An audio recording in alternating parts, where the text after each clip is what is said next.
Bonjour chers compatriotes, je viens par cette petite vidéo pour vous éclairer sur la situation qui se passe actuellement. Aujourd'hui, tous mes comptes Facebook ont été bloqués. Je me nomme Faye Mounama, le fils de la promesse. Donc, d'autres m'appellent par matricule 22. Tous mes comptes Facebook ont été bloqués.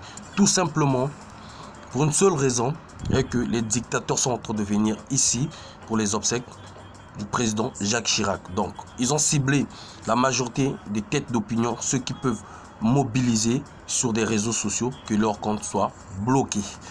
Même notre expert qui est BKMB, il a des difficultés même à poster. Donc, sachez-le que nous allons pas arrêter. Sur YouTube aussi, je ne peux même pas faire des vidéos en direct. Là, je suis obligé de les enregistrer et puis les partager. Donc, je vais les enregistrer et puis partager sur mon YouTube. Mon YouTube, vous tapez Faye Mounama. Vous allez voir toute l'actualité.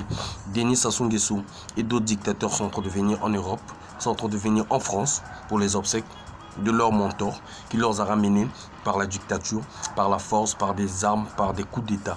Nous, on n'a pas un problème avec la France. Mais ce qu'on déplore est que la France, jusqu'à présent, au XXIe siècle, soutient encore ces dictateurs pour opprimer ce peuple africain-là. Nous disons non. Et même aujourd'hui en France, ceux qui s'opposent à ces régimes dictatoriaux ne sont pas en sécurité, n'ont pas la liberté d'expression. Il faut le dire clair et net. Quand on commence à bloquer tous les systèmes, tous les adresses IP, c'est pour nous faire taire. Nous n'allons pas nous taire. Je retiens la belle phrase de l'ex-président Jacques Chirac. Battez-vous, je me suis battu pour la France.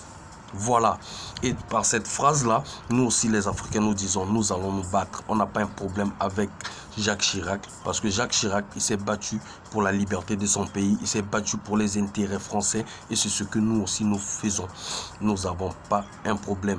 Pour moi, le grand problème, c'est nos présidents africains, les dictateurs, qui sont des marionnettes, qui ne comprennent pas. Aujourd'hui, vous pouvez voler, mais il faut ramener, il faut redonner le minimum à ce peuple-là. Aujourd'hui, nous voyons ici en France comment les ministres, les députés, les sénateurs débattent sur l'éducation, sur la santé. Chez nous en Afrique, c'est de pire en pire pour pouvoir soumettre ce peuple-là à être entre leurs pieds, ce peuple-là à être des mondiaux, parce qu'ils savent tous que non, dans l'éducation, si le peuple a une bonne éducation, si le peuple a une bonne santé, ce peuple-là pourrait à chaque moment réclamer ce qui est de leur droit.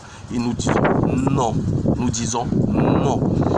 Le ex-président Jacques Chirac, il avait son côté généreux, il avait aussi son côté, il faut le dire, son côté auquel les Africains sont en train de s'indigner.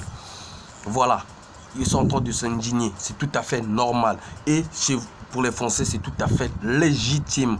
Un père qui va aller voler pour nourrir ses enfants, ces enfants seront que fiers de leur père. C'est tout à fait légitime parce que leurs enfants, ces enfants ne vont pas mourir de faim. Maintenant, nous réclamons aussi que nous avons ce droit-là